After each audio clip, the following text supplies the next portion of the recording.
At the end of the festival, Muniketana Ramdas went away, offering his blessings to everyone. At that time, he had some controversy with my brother. My brother had a firm faith in Lord Chaitanya, but only a dim glimmer of faith in Lord Nityananda. Knowing this, Sri Ramadas felt unhappy in his mind. I then rebuked my brother. These two brothers, I told him, are like one body. They are identical manifestations. If you do not believe in Lord Nityananda, you will fall down. If you have faith in one but disrespect the other, your logic is like the logic of accepting half a hen. It would be better to be an atheist by slighting both brothers than a hypocrite by believing in one and slighting the other. Thus Sri Ramdas broke his flute in anger and went away. At that time my brother fell down. I have thus described the power of the servants of Lord Nityananda. Now I should describe another characteristic of his mercy. That night, Lord Nityananda appeared to me in a dream because of my good quality of chastising my brother. In the village of Jamattapura, which is near Naihaiti, Lord Nityananda appeared to me in a dream. There is a purport here. This is by Srila Bhaktisiddhanta, no, this is by Srila Prabhupada. There is now a railway line to Jatmatampura. If one wants to go there, he can take a train on the Katwa railway line and go directly to the station known as Salada. From that station, one can go directly to Jatmatampura. Continuing on. I fell at his feet offering my obeisances, and he then placed his own lotus feet upon my head. Arise, get up, he told me again and again. Upon rising, I was greatly astonished to see his beauty. He had a glossy, blackish complexion, and his tall, strong, heroic stature made him look like Cupid himself. He had beautifully formed hands, arms and legs, and eyes like lotus flowers. He wore a silk cloth and a silk turban on his head. He wore golden earrings in his ears and golden armlets and bangles. He wore tinkling anklets on his feet and a garland of flowers around his neck. His body was anointed with sandalwood pulp, and he was very nicely decorated with tilak. His movements surpassed those of a maddened elephant. His face was more beautiful than millions and millions of moons, and his teeth were like pomegranate seeds because of his chewing betel. His body moved to and fro, right and left, and he was absorbed in ecstasy. He chanted Krishna, Krishna in a deep voice. His red stick moving in his hand, he seemed like a maddened lion. All around the four sides of his feet were bumblebees. His devotees, dressed like cowherd boys, surrounded his feet like so many bees and also chanted Krishna, Krishna, absorbed in ecstatic love. Some of them playing horns and flutes, and others danced and sang. Some of them offered betel nuts, and others waved chamara fans about him. Thus I saw such opulences in Lord Nityananda's Sarup. His wonderful form, qualities, and pastimes are all transcendental. I was overwhelmed with transcendental ecstasy, not knowing anything else. Then Lord Nityananda smiled and spoke to me as follows. O my dear Krishnadas, do not be afraid. Go to Vrindavan, for there you will attain all things. After saying this, he directed me toward Vrindavan by waving his hand. Then he disappeared with his associates. I fainted and fell to the ground. My dream broke, and when I regained consciousness, I saw that morning had come. I thought about what I had seen and heard and concluded that the Lord had ordered me to proceed to Vrindavan at once. That very second I started for Vrindavan, and by his mercy I reached there in great happiness. All glories to Lord Nityananda Balaram, by whose mercy I have attained shelter in the transcendental abode of Vrindavan. All glories to the merciful Lord Nityananda, by whose mercy I have attained the shelter at the lotus feet of Sri Rupa and Sri Sanatan. That was a nice dream that this devotee had. So now we're going to go to this verse. By his mercy I have attained the shelter of the great personality Sri Raghunath Das Goswami, and by his mercy I have found the refuge of Sarup Damodar. Purport by His Divine Grace A.C. Bhaktivedanta Swami Prabhupada. Anyone desiring to become expert in the service of Sri Radha and Krishna should always aspire to be under the guidance of Sarup Damodar Goswami, Rupa Goswami, Sanatan Goswami, and Raghunath Das Goswami. To come under the protection of the Goswamis, one must get the mercy and grace of Nityananda Prabhu. The author has tried to explain this fact in these two verses.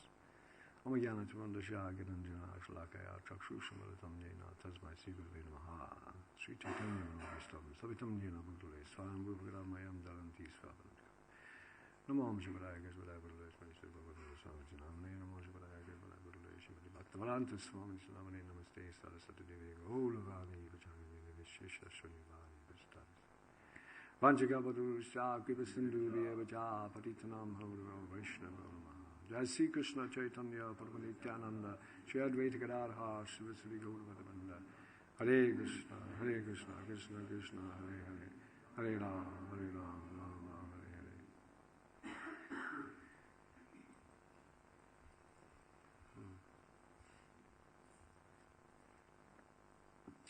So this is, the text begins, or what we were reading before about this dream that this devotee had, a very significant dream.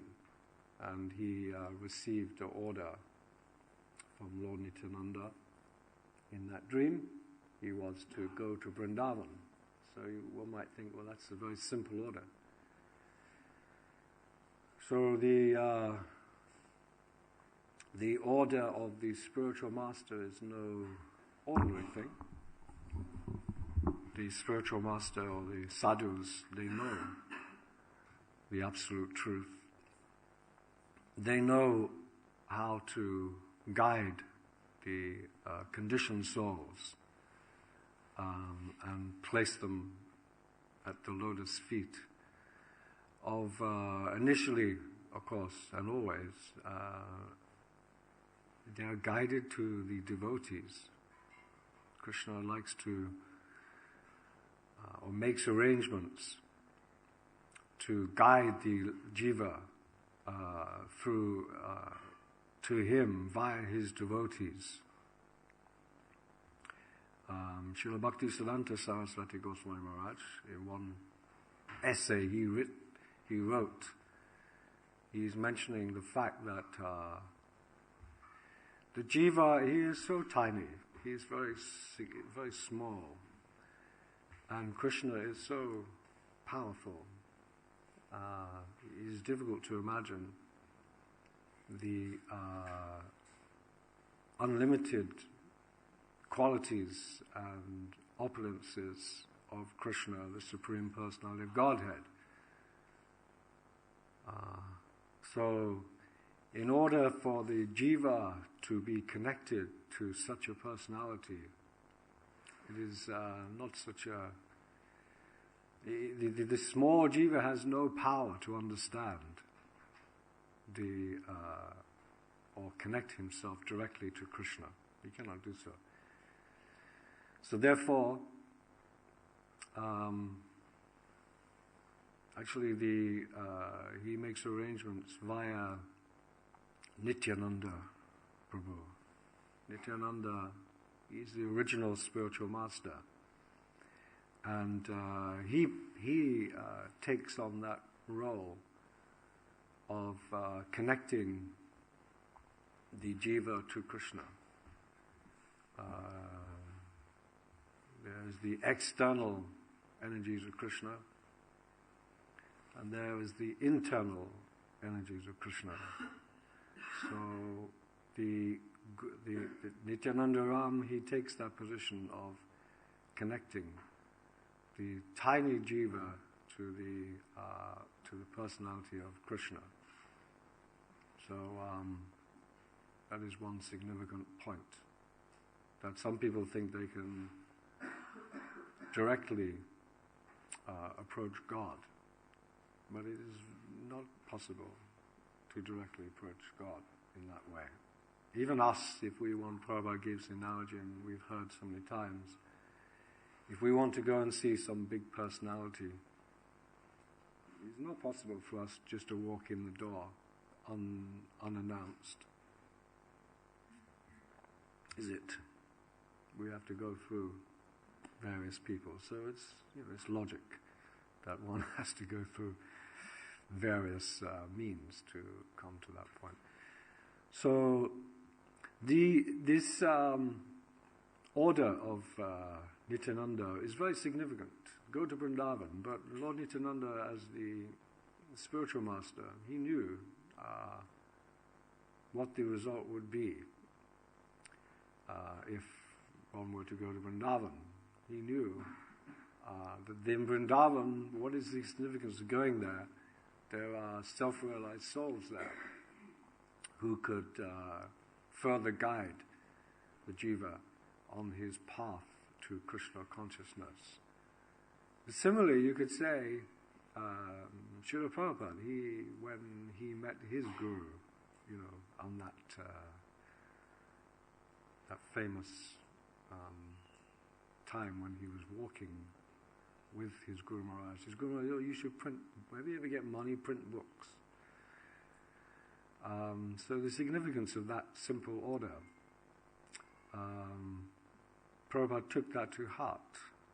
So it is quite interesting to note that the spiritual masters' orders take one to certain places, and ultimately they will bring one directly to the lotus feet of Krishna.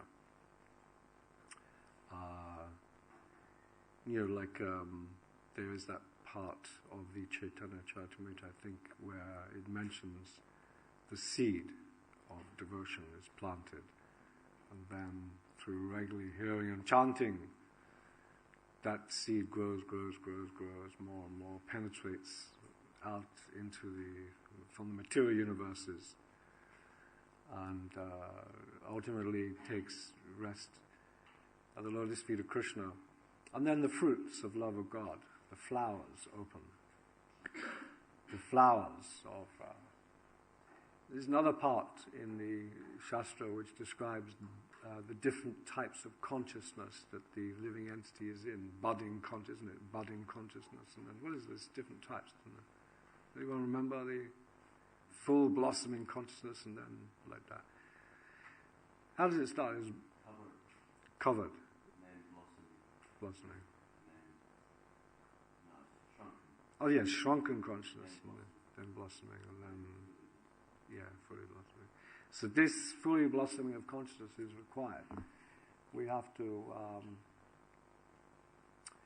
What is that fully blossoming consciousness? It is actually a manifestation of love that one fully accepts and fully places one's full attention and love at the lotus feet of Krishna and his associates. This is when one does that, then fully blossoming consciousness comes about. Otherwise, if one does not do that, his consciousness is attracted to other parts of Krishna's creation. Sri Radha Gokunanda Sita Ram Lakshman Hanuman Sri Gonata Ki Jai.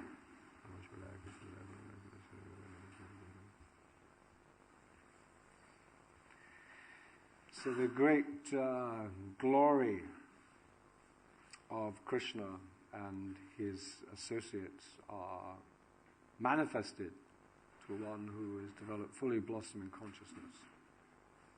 This is an exhibition of love.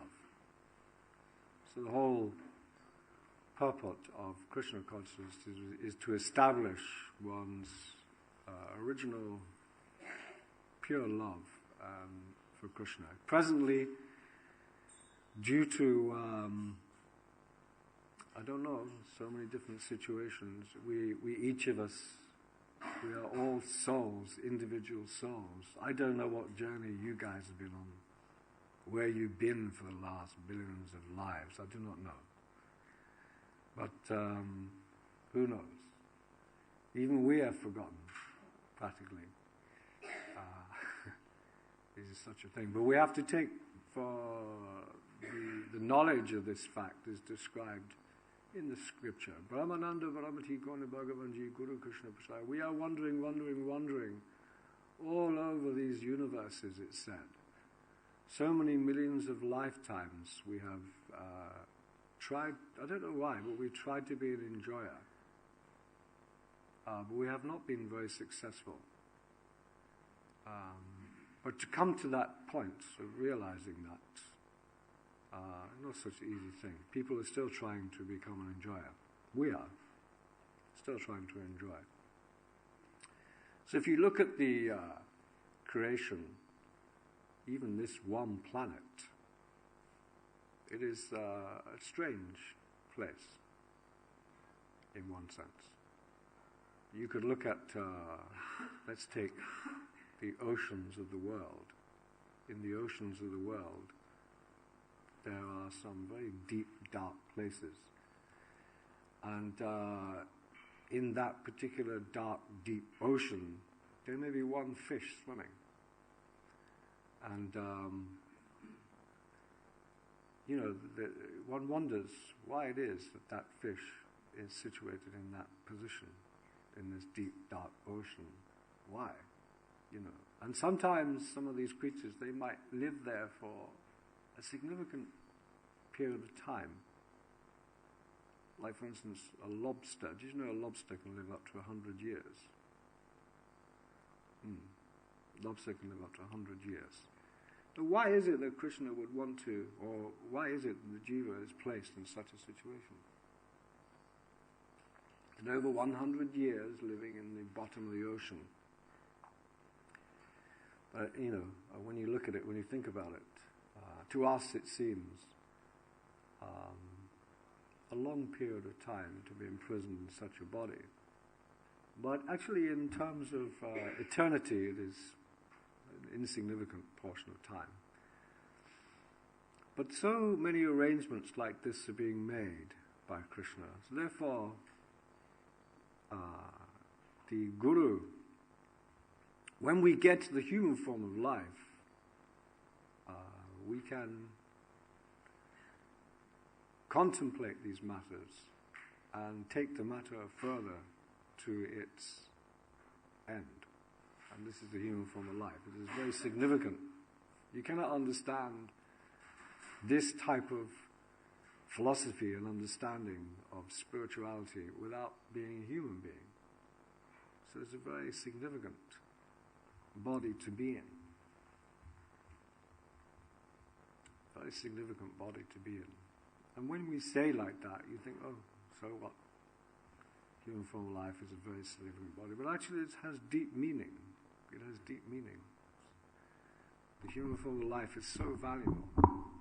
So we should make sure we utilize it properly.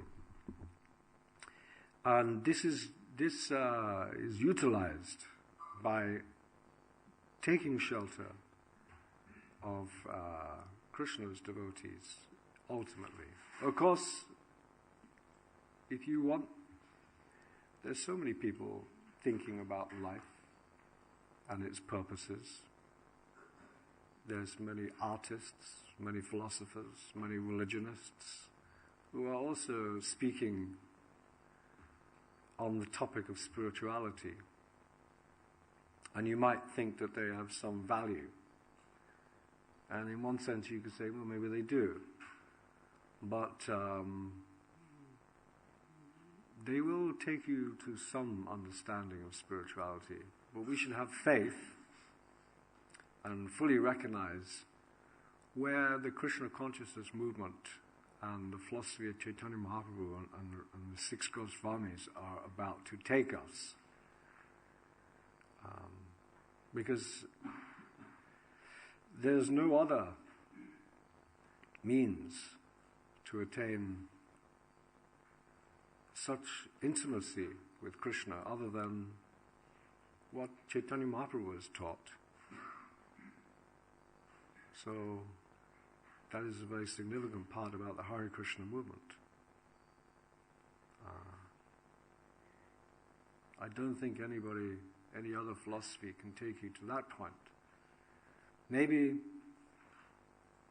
one can be taken to a relationship with God through other philosophies and religions to the point of awe and reverence. Some understanding of God might be there, but the significance of the Krishna consciousness movement is to be understood in terms of relationships, which is discussed in the scriptures. So these things are not understood very easily, and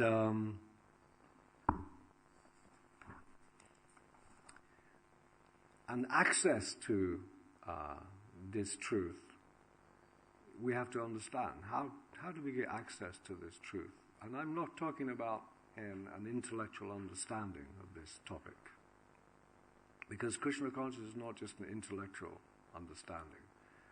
We have to go further than just simply intellectually understanding a topic. We must feel the topic deeply, and the access to spirituality must be there, deep within our hearts. How to do this? This is another truth about the glories of Lord Nityananda. Srila Bhaktisiddhanta, he speaks on this topic as well. He says that the access to the real meaning of the scriptures is not furnished by the language, but by the spiritual preceptor, Sri Guru, he mentions. So, the process of enlightenment by the Guru is spiritual in its nature, and the method cannot be understood except by his grace. So these are important points. And Sri Nityananda, he is the source of the power of the Guru. He is the servant of Lord Chaitanya, and it is through him that the Supreme manifests himself to the souls of all men. I'm reading from Srila Bhaktisiddhanta now. These cannot be a direct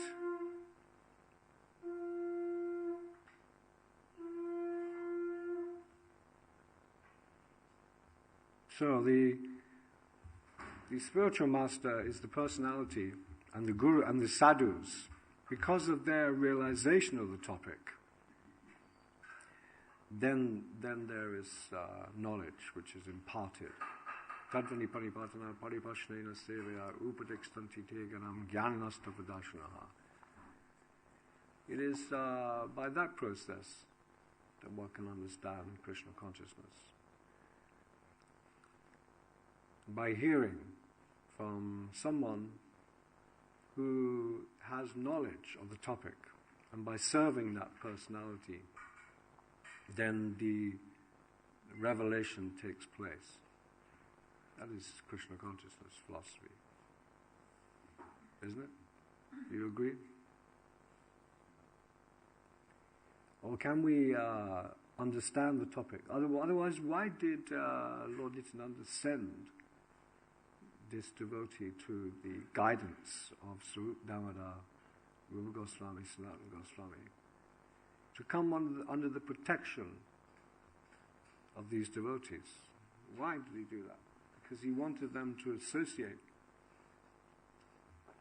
with these devotees and to hear about Krishna from them. That is the process. Now, this particular verse reminds me of that song that is sung by Narottam Das Thakur. The song is all about taking shelter of Krishna's devotees. Ha ha Prabhu Nityananda Premananda Sukhi. That verse is there in that song. That Nityananda, he is always joyful in spiritual bliss. And in this song, he's praying that you put your merciful glance on me because I am not joyful. I am not happy. I need your merciful glance. And Narottam Das Thakur in this song, he also prays that he wants the company of his personal friend, Ramachandra. So this is also significant, that the Hare Krishna movement has been started by Srila Prabhupada in order for us to get association of each other, create friendships amongst each other, and discuss Krishna conscious philosophy together. And also give association to younger devotees, make friendships with our peers, and also to hear from and serve devotees who are more advanced than ourselves. That is our whole process. And this song by Narottam Das Thakur, he mentions these things. He prays, Haha Sarup Sanatan Rupa Raghunath.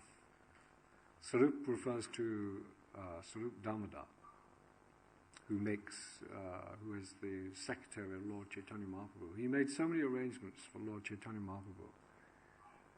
For instance, when he was in the Gambhira, he would read certain texts which would put Chaitanya Mahaprabhu in certain moods. So like that, the devotees are so important to us, and it's very important for us to seek out the association of advanced devotees. We should not be shy for that. In fact, we should be very greedy for that. That is our greed should be. We must look out and take association of advanced devotees. That is the whole process, and that is the reason why Chaitanya Mahaprabhu, that's the reason why Srila Prabhupada has created the International Society for Krishna Consciousness. And this is going on, isn't it? Is it not in the society of ISKCON we have these things? We have friendships amongst ourselves. We serve together. We discuss Krishna conscious philosophy together. We also have younger devotees coming in, and we try to give association and help. And we have many senior Vaishnavas, and we can contact them, speak to them in various ways, and put questions to them and serve them. And the result will be, if we do that process, we will find ourselves becoming free from the modes of nature, actually. The symptom of one who has gotten the mercy of Nityananda in this song by Narottam Das Thakur is that there will be no more material desires. That is a very important point. The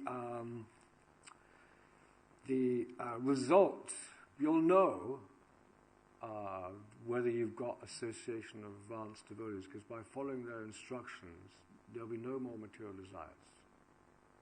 That'll be the result. So if you find yourself with material desires that won't go away, that persistently come, in your subtle mind, and also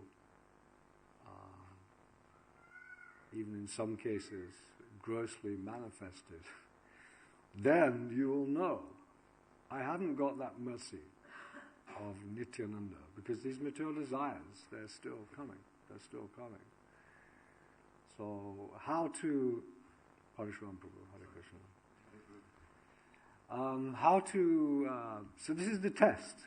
Prabhupada also said like that as well. You'll know if you're advancing. I think he said if you've given up envy is one thing, lust and envy. I think he said like that. So we need the association of such devotees. So we must be very introspective, look at ourselves, our own conditioning, always checking and balancing, and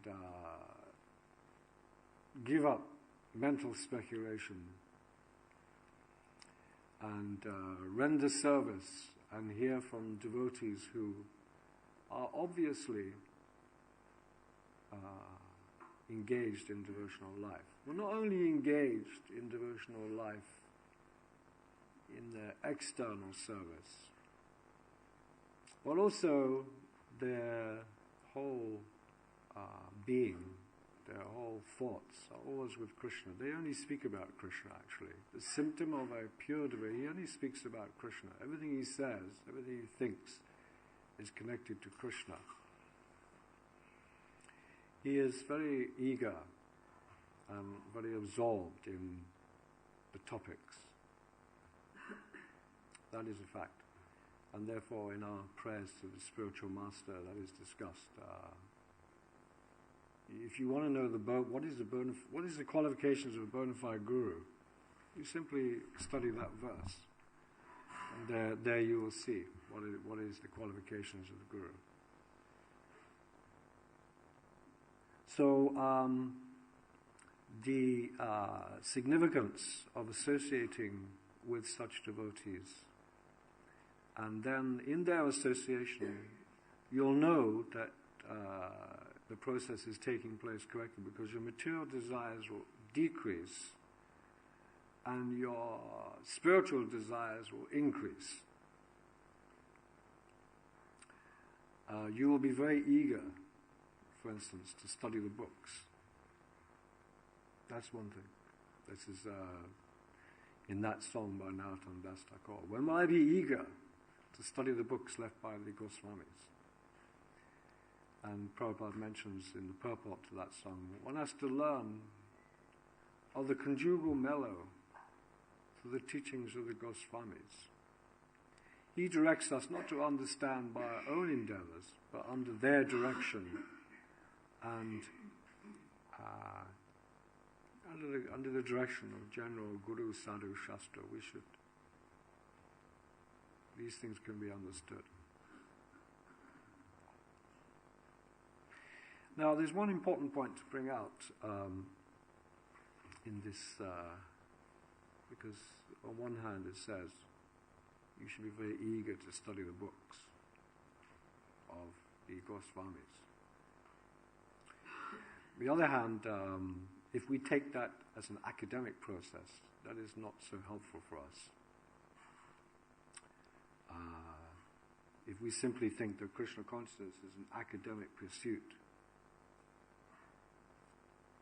if we cram in all kinds of information, what's said here, what's said there, and we think that, and then we go to an exam and pass an exam, get this degree, that degree, and now, yes, we now become Krishna conscious. That is not the case, actually. Although Srila Prabhupada did set up such systems of examination, Bhakti Shastri, Bhakti Vaibhava, he set that up because he wanted his sannyasis to be knowledgeable and his devotees to be knowledgeable. But it is not simply by that process that one can understand Krishna. And Srila Bhaktisiddhanta was warning of the works of Srila Bhaktivinoda Thakur, because he was publishing them works, but he drew attention to the readers and cautioned them that simply by an academic study of the works of Bhaktivinoda Thakur will not take you to the ultimate goal of life, because he's mentioning that if you actually study the works, one of the things that is mentioned is that one should hear directly about Krishna from the pure devotee. So that is very important. The transcendental sound that the realized soul will speak, it is through that process. Now, why is that? One could study and think about these things. Why is that? Why, if you want to understand a topic, why can you not understand a topic simply by studying a book? And there is an example of this in terms of, for instance, if you wanted to become a surgeon. Can you become a surgeon simply by studying books? Or do you have to become a surgeon by seeing another surgeon and by watching the surgeon practically through his knowledge? So in that sense, you cannot become a surgeon simply by that. You'll never be accepted. If you open a hospital and they say, "Oh, where did you get your quality?" "Oh, I read this, and now I've set up a hospital." You will not be accepted. So does the same thing apply to Krishna consciousness? Why can we not just study books? Srila Prabhupada has left so many books. Srila Bhaktivinoda Thakur has left so many books. Srila Bhakti Siddhanta has left so many books. So this is the question. I knew Parashram would want to say something on this topic. So what is the question? Yes, Srila Bhakti, yes. Last week, last Sunday, there was one person, they got a book. Uh-huh. It was actually thrown at them. Really? They're from Lithuania. Ah. And there was a couple who were chanting 60 rounds and everything without actually having met devotees. Mm-hmm. Of course, the book says you have to meet devotees. Yeah. So also the book is Sapta Brahman. Yes. The point is, as Srila Bhaktivinoda Thakur has said, that if you study what's in the books, the conclusion is that you must go and associate with devotees of Krishna, and you must hear from them. That is the conclusion, and you will find that if you simply take the books and read them without associating with devotees, the question is, what level of consciousness will you come to? Now, one point to bear in mind is that devotees of, we were saying before, what is it? Where have we been in our previous lives? Who have we associated with in our previous lives? So you may find a situation where in previous life you were already starting your spiritual practice. And in the Bhagavad Gita it is said that if you are an unsuccessful yogi, then automatically you will take up that process of Krishna consciousness again. So it's not that one thing fits all. Every one of us is in a different situation. So, supposing that there was a devotee who had very advanced in his spirituality, then for some reason he left his body and he has to continue on with his spiritual life. So then what will happen is that Krishna says in Bhagavad Gita, one automatically will become attracted, and wherever you finished your previous spiritual life, you will continue on. So there's no doubt that there is cases where devotees will pick up Srila Prabhupada's books, as Parashuram has given an example, and that devotee becomes very enthusiastic and he accepts and he immediately places himself in Krishna conscious position. So there's no doubt that that will be the case. And there are other people in different situations who may take longer to come to that point. So, but the books, being Shabda Brahman, this is the point which Srila Bhaktisiddhanta is mentioning. That actually they are Shabda Brahman, but he emphasizes the importance of hearing that topic from a devotee, then the Shabda Brahman descends. That's the point he's making in Parashuram. He's making that point. That the books become Shabda Brahman when the devotee is speaking the books. But also the books are Shabda Brahman as well. That is also discussed. Both points are there. No, they don't become, they are tapes, books, are already. Yeah. Well, because you need to hear, What do you mean you need to hear? No, like the books, like the Gayatri tape, Prophet would send to his devotees for initiation sometimes. Yeah. Prophet said it was Shabda Brahman. So in other words, No, what he said was, in that regard, he said he gave the analogy of Lord Brahma. And when Lord Brahma heard the word tapa, Lord Brahma understood that vibration to be transcendental. And he gave, because someone said that this transcendental sound, no material, I got a note actually, 1 second. Interesting topic to discuss, by the way. It's not, we should thoroughly understand this topic. And,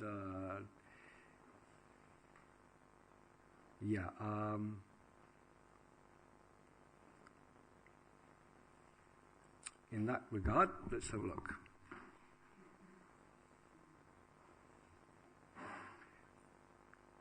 The Shabda Brahman descends through Krishna's devotees. When Brahma heard the word tapa, he could understand the words were transcendental. And if you look at the purport there of that particular verse, it is said that his acceptance of the sound was due to his pure vision of the absolute nature of the Lord. Due to his correct vision, he made no distinction between the Lord and the sound vibration coming from him. So this is an important point, that because Lord Brahma was, he could, due to his pure vision. What do you mean by Lord Brahma? Lord Brahma was no ordinary personality. He was the head of the Sampradaya. When he heard the word tapa, he understood them to be absolute. So, now, the point that you're making, Prabhu, is the potency of the transcendental sound is never minimized because the vibrator is apparently absent. That's the point you're making. Therefore, Shastra are never considered an ordinary mundane sound without transcendental potency. That's the point you're making. But there again,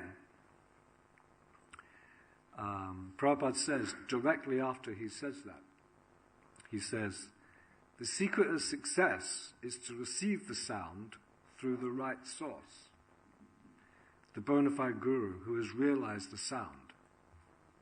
And then he further goes on to say, seemingly, transcendental sound received through unauthorized persons has no potency.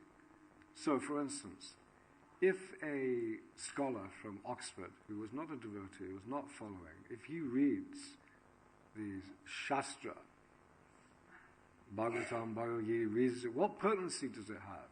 He is unauthorized, therefore he has no potency. So it appears that the sound from the Shastra is not Shabda Brahman in that case. So this is the debate which we have to consider all angles on. You know. So and Srila Bhaktivinoda Thakur mentions, and then he further goes on to say in that purport, one should be qualified enough to discern such a sound, either by discriminating or by good fortune and what do you say? Good fortune or chance.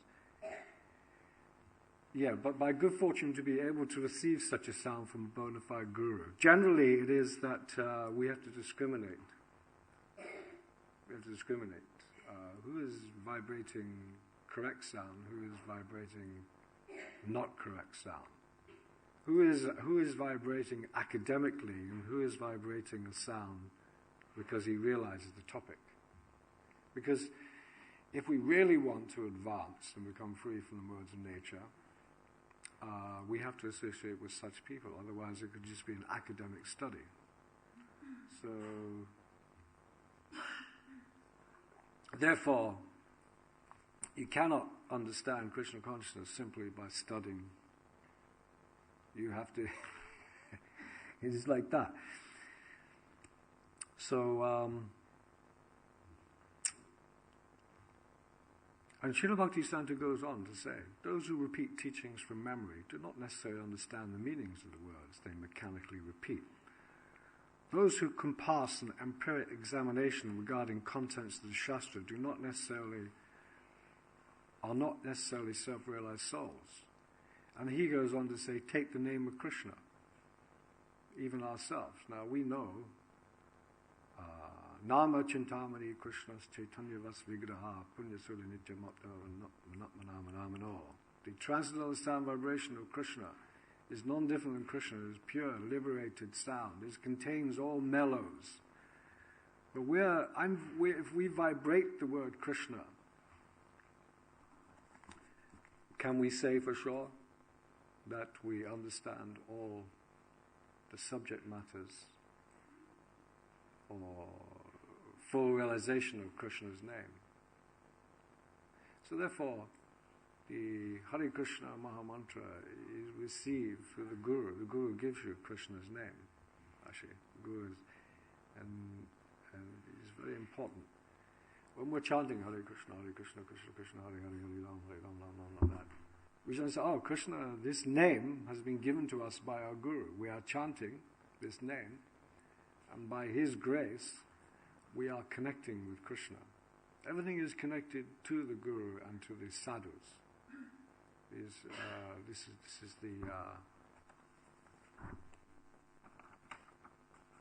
the point. And I'm just emphasizing this because of this verse where Chaitanya Nityananda has told this to us. Go to Vrindavan. Why go to Vrindavan? Because there you will associate with such sadhus. Why associate with such sadhus? I'll tell you so many verses. Satam pasangama virya sambaro vantikritkana rasana kata tajdoshana ashvabhakavat ni shradaratir bhakti and Krishna. By hearing from such devotees who realize the topic, who are advancing the spiritual, it is very pleasing to hear about Krishna and his Lila, his pastimes. It is very pleasing to hear. And by cultivating such knowledge, you try to cultivate the knowledge of what they're speaking about, hearing from the Bhagavatam, about Krishna's pastimes, qualities, then you become advanced on the path of liberation. Because if you don't hear about Krishna, what are you going to hear about? You're going to hear about so many other activities in the material world, politics. I bet most of the men here have got a lot of taste for hearing about politics, isn't it? We love to talk. I'm talking about even just general management of the world. We have a great taste. We want to talk about politics. But we have to go beyond talking about politics, give up that kind of talk. It's not significant. We want to hear about what Krishna's doing at certain times of the day. We want to hear about what Krishna's, how he manifests this material universes. We want to hear about how Krishna is situated as the super soul in the heart of all jivas. And we want to hear how the pure devotee is in intimate touch with Krishna, and everything he says has significant meaning, and we want to follow his instructions. This is the reason why we need to associate with such devotees. So the pure devotee in that regard, he is the speaker of the transcendental language. The transcendental sounds makes his appearance on the lips of his devotees. There's no ambiguous. It's not ambiguous. The divine sound appears in that way. And I'm studying this, just one more point on this. The writings, and you could say the writings of the sadhus and the scriptures, they're very valuable because Srila Bhaktisiddhanta says they demolish all empiric objections against the acceptance of the absolute truth. So, if you are to understand what this world is, if you want to understand what this world is, all the different philosophies of the world, you have to study, you have to know. In this way, they're very valuable. But they cannot and were never intended to give access to the absolute without the help of the pure devotee. They direct the sincere inquirer to the pure devotee. And like that. So this is and Prabhupada himself says in Bhagavatam 4:29-39, a devotee is always eager to hear from the lips of a liberated devotee. As soon as he hears from such a sadhu, he immediately becomes impregnated with Krishna consciousness. The secret of success is hearing from the right person. And what is the symptom of a Krishna conscious person is never disturbed by bodily necessities such as eating, sleeping, mating and defending. So, if you want to advance in spiritual life, seek out such devotees who are never disturbed by the material energy, or not in the modes of nature, who are completely free from the material energy. Now, you may say, how do I know, and what would be the qualifications for me to find out who's in? Well, then, you have to pray to Krishna. And you have to use your intelligence, as Prabhupada said. You have to discriminate. We cannot be sentimental on these points. And generally, before you accept a guru, then you must test the guru. There must be a period of time when all of you accept any sadhu. Associate with them, get to know their character. Titikshva kunakara suridas sevadehinam. All the characteristics of a pure devotee are sublime. His character is perfect. He is never questionable about what he says and does. If someone is, questionable about the character, then you can make your own judgment. So there's no hurry. There's no hurry. Take your time. seek out bona fide teachers, surrender to them. After a period of time, let there be an exchange. In that way, you're safely situated. And those who are acting as gurus, they must make sure they are not playing the part of a guru as a managerial role. That is not the position of a guru. Guru does not take position as a manager. Managerial role meaning, I am now going to act as guru because the society requires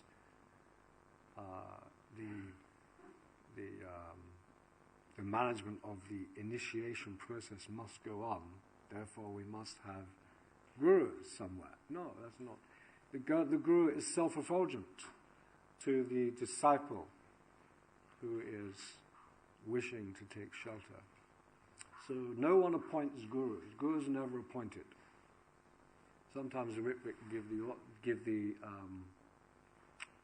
they say, well, Prabhupada, he didn't order anyone to be guru. Because Prabhupada said, on my order, become guru. But I don't know of any acharya who has ever, I don't think, appointed a guru. Guru is self-effulgent to the disciple. So the disciple, he wants to accept guru. He questions, he forms a relationship, and then it becomes clear to him, I want to accept you as a guru. And then if the guru wants, he can accept. That is it is not that someone takes that position because, ISKCON needs initiations to go on, therefore we're going to appoint some gurus to act in that way. No, that's not how it works. And if someone takes such a position and he takes a role like that without being suitably qualified, he will not last. So therefore it's important that the spiritual master who takes on such a role, he has to be completely free from the three modes of material nature. He has to be liberated soul. Isn't it? Is it true what I'm saying? He has to be liberated soul. How can you have a guru who's in the modes of nature? Not possible. He has to be completely liberated from his body and his mind. His mind has to be, and that verse is there. What's that verse now? When one who has got completely free from the pushings of the mind, the pushings of the senses, pushings of anger. Yeah, Achavegam, Manasavegam, that is the qualification of Guru. He is automatically, he is free. Then he can accept disciples all over the world. So one who is not free, if a Guru is thinking, oh, this is a nice looking lady, and he starts to contemplate, then what is that Guru? He's not Guru. On the other hand, though, in the Nectar of Instruction, it's described that you can take Kanishta as a guru, isn't it? Kanishta, Madhyam, Uttama. These three, if you want to accept guru from a Kanishta, you can accept, but it's not advisable. Kanishta is someone who has faith in Krishna, but he is conditioned. He cannot see the glories of the devotees, and he is under the modes of nature, basically. So what is the value of accepting such a guru? How will he place you at the lotus feet of Krishna? He cannot. And Madhyam is also a very advanced devotee, actually. There's one purport where it is mentioned that the Madhyam is a via medium, because it's a very advanced soul. Madhyam is very advanced. He is fixed up. He constantly chants Hare Krishna, Krishna Krishna, Hare Hare, Hare Ram, Hare Ram. He's very fixed up. So you can accept from a Madhyam. But ultimately, Prabhupada says you should accept Uttama, someone who is completely fixed up, who knows Shastra, the conclusion of the Shastra very well. That is described. So therefore, this is our business. We have to educate ourselves in these matters, and then we'll be fixed up properly, and we'll understand Krishna consciousness. Well, thank you very much for hearing me out. Did you have a question, Prabhu?